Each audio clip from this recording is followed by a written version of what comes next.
Senate Hooghly জেলার পোলবা দাঁতপুর ব্লকের ছোট্ট একটি গ্রাম এই সেনেট। এই গ্রামেই প্রতিষ্ঠিত আছে 500 বছরের পুরনো মা বিশালাক্ষীর মন্দির।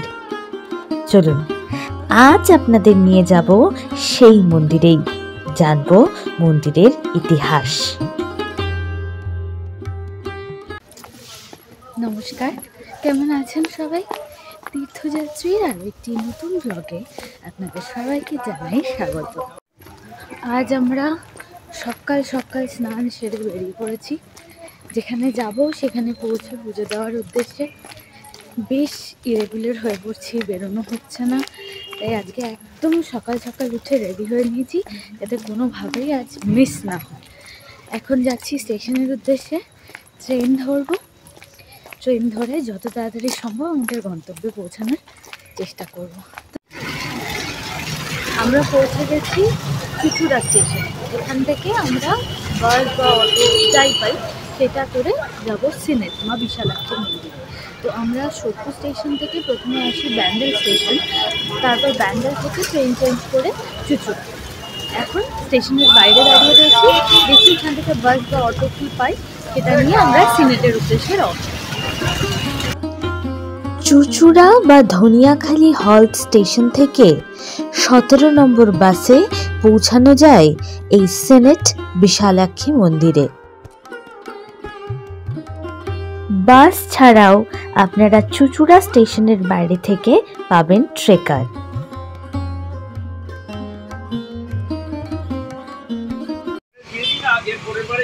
তো আমরা সেনেট পৌঁছে গেছি, একদম মন্দিরের সামনেই আপনাদের ট্রেকার কিন্তু নামিয়ে দেবে। আমরা ট্রেকারে এসেছি চুচুড়া থেকে, বেশ অনেকটা, চুচুড়া থেকে 18 কিলোমিটার রাস্তা, ভাড়া পড়লো 25 টাকা করে ট্রেকারে। তো এখানে নেমে যে অসুবিধাটাই আমরা পড়েছি এটা হচ্ছে আশেপাশে কোনো মিষ্টির দোকান নেই বা ফুলের ডালার দোকান নেই যেখান থেকে আপনি জিনিস নিয়ে মাকে পুজো দিতে পারবেন।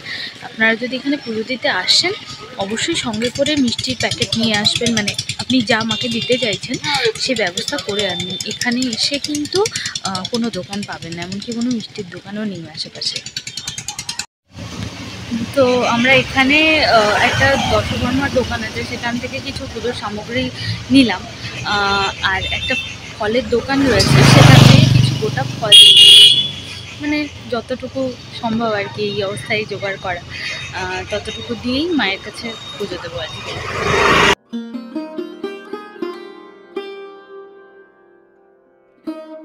মা বিশালাক্ষীর মন্দিরটি চুচুড়া ধনিয়াখালী বাস রাস্তার ঠিক পাশেই অবস্থিত।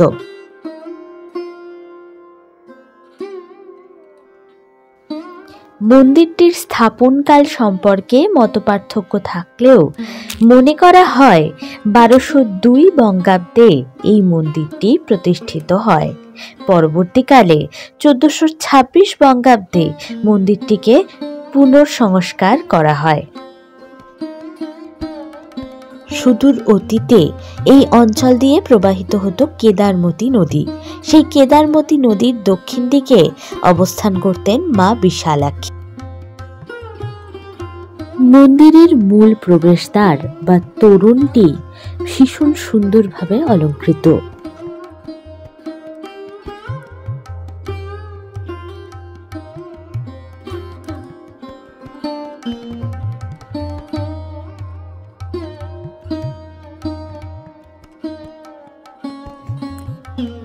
মূল মন্দির, তার সামনে নাট মন্দির ছাড়াও মন্দির প্রাঙ্গণটিতে বেশ অনেকখানি জায়গা রয়েছে।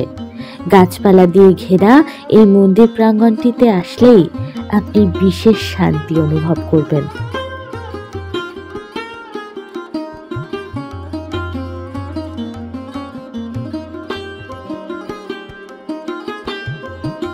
এই মন্দিরটি মা বিশালাক্ষীর মন্দির। মা বিশালাক্ষী কিন্তু আদতে মা কালীরই একটি রূপ, এবং এখানে মা কালীর যে রূপ আপনারা দেখবেন সেটা কিন্তু প্রচলিত মা কালীর যে রূপ দেখতে আমরা অভ্যস্ত সেই রকম নয়।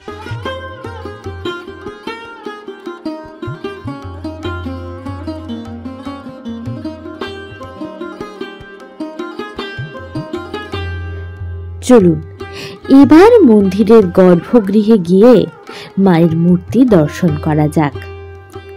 দেবী বিশালাক্ষী শাড়ি পরিহিতা, তার বাঁ হাতে রয়েছে পানপাত্র, ডান হাতে খাড়া এবং গলায় নরমুণ্ডমালা। দেবীর পদতলে শায়িত আছেন বাবা মহাদেব। দেবীর ডান পা রয়েছে বাবা মহাদেবের ওপর এবং বাঁ পা রয়েছে অসুরের খণ্ডিত মস্তকের ওপর।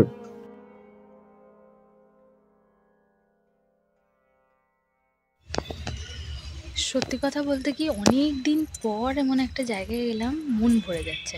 প্রথমত আজকের দিনটা ভীষণ সুন্দর, রোদ উঠেছে, ঝলমল করছে চারিদিকটা, আর এই জায়গাটা না ভীষণ ভালো লাগছে আমার। আমি নিজে যেহেতু গ্রামের মেয়ে, অনেক দিন পর আজকে ওই শহরের মানে ইট কাঠ পাথরের পরিবেশ থেকে বেরিয়ে এসে, সারাক্ষণ গাড়ির হর্ন এই সব কিছু থেকে বেরিয়ে এসে এখানে যেন অদ্ভুত শান্ত একটা পরিবেশে এসে ভীষণ ভালো লাগছে। মন্দিরটা কিন্তু একদম রাস্তার পাশে, দেখতেই পাচ্ছেন ওই যে মেন রাস্তা, একদম রাস্তার ধারে, সুতরাং আসার কোনো সমস্যা এখানে হবেই না আপনাদের। চুঁচুড়া স্টেশন থেকে বাস পাবেন বা ট্রেকার পাবেন, আপনারা চাইলে অটো রিজার্ভ করেও আসতে পারেন। আমরা জিজ্ঞেস করেছিলাম, মোটামুটি 250 থেকে 300 টাকা ভাড়া পড়ে, 18 কিলোমিটার এটার দূরত্ব চুঁচুড়া থেকে। তো অবশ্যই আসবেন এখানে, ভীষণ ভালো একটা দিন কাটবে। আমার তো কাটছে, আশা করব আপনাদেরও ভালো লাগবে। শোনা যায় প্রাচীনকালে স্থানীয় হালদার বংশ কর্তৃক প্রতিষ্ঠিত হয় মা বিশালাক্ষীর দ্বিভুজা মূর্তি। একবার বর্ধমানের মহারাজা সংকটাপন্ন রোগে আক্রান্ত হয়ে পড়েন।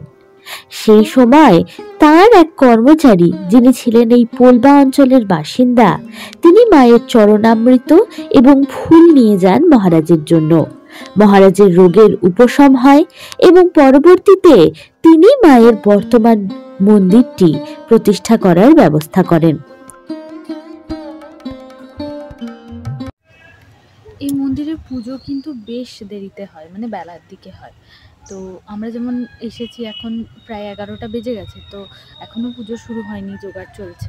তো আপনারা যারা দূর থেকে আসবেন, এখানে এসে কিন্তু খুব সহজে পুজো দিতে পারবেন, দেরি হলেও সমস্যা নেই। চেষ্টা করবেন 11টা সাড়ে 11টার মধ্যে চলে আসার। তো এসে এখানে পুজো দিতে পারবেন। খুব শান্ত পরিবেশ, তার সাথে মন্দিরেও বিশেষ লোকজন নেই। ফাঁকা মন্দিরে বসে মায়ের কাছে নিজের মন উজাড় করে যা চাওয়ার চাইবেন, পুজো দেবেন, ভালো লাগবে।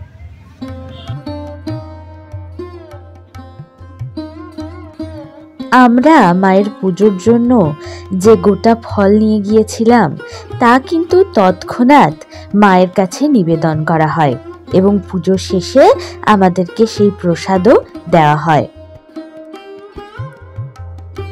আপনাদের জ্ঞাতার্থে জানিয়ে রাখি, এই মন্দিরে প্রত্যহ বেলা 11:30টায় মায়ের নিত্য পুজো হয়। অন্যদিকে সন্ধেবেলায় নিত্য সন্ধ্যারতিরও ব্যবস্থা আছে। মন্দির প্রাঙ্গণের এক প্রান্তে রয়েছে একটি তুলসী মঞ্চ। মূল মন্দিরের ঠিক উল্টো দিকে রয়েছে বেশ বড় সড়ো একটি নাট মন্দির। জোর বাংলা রীতিতে তৈরি এই মন্দিরের গায়ে একসময় টেরাকোটা কাজের অলঙ্করণ ছিল, কিন্তু কালের নিয়মে তা আজ বিলুপ্ত।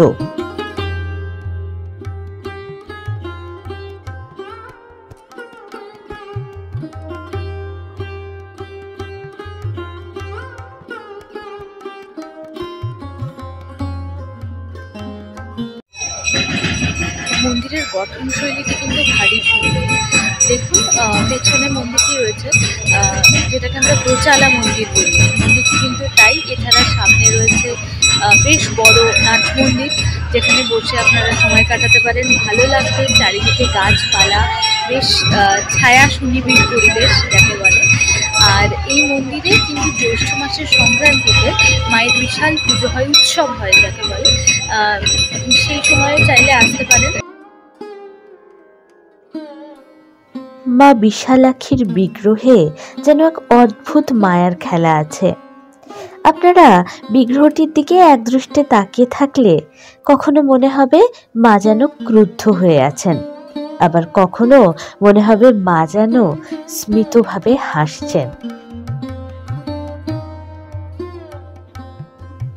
মন্দিরের গর্ভগৃহে মা বিশালাক্ষীর বিগ্রহের পাশাপাশি ছিল কার্তিক, গণেশ, লক্ষ্মী, সরস্বতী, মহাদেব, মা কালী সহ নানান দেবদেবীর বিগ্রহ।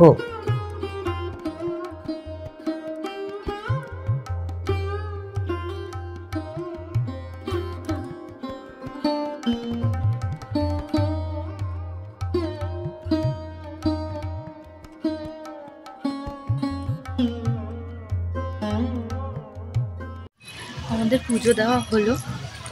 আমি ভীষণভাবে বলবো আপনাদের সবাইকে সময় করে একদিন অবশ্যই এই মন্দিরে আসুন, ভীষণ ভালো লাগবে। মানে এরমভাবে পুজো বহুদিন কোনো মন্দিরে আমি দিই। একদম পুরো বাড়ির পুজোর মতো মন্দিরে বসে মায়ের সামনে বসে পুরো পুজো দেখলাম এবং মায়ের কাছে অঞ্জলি দিলাম, ভীষণ ভালো লাগলো। আজকের ভ্লগটির শেষ এখানে করলেও এই ভ্লগটির দ্বিতীয় পর্বের জন্য আপনাদের চোখ রাখতে হবে আমাদের চ্যানেলে। হ্যাঁ, মা বিশালাক্ষীর দর্শনের পর সেদিন আমরা গিয়েছিলাম আরও এক সুপ্রাচীন মন্দিরে। কি সেই মন্দির তা জানতে হলে আপনাদের অপেক্ষা করতে হবে পরবর্তী পর্বের। আজ তাহলে এখানেই চলি। ভিডিওটি ভালো লাগলে লাইক, কমেন্ট, শেয়ার এবং অবশ্যই আমাদের চ্যানেলটা সাবস্ক্রাইব করবেন।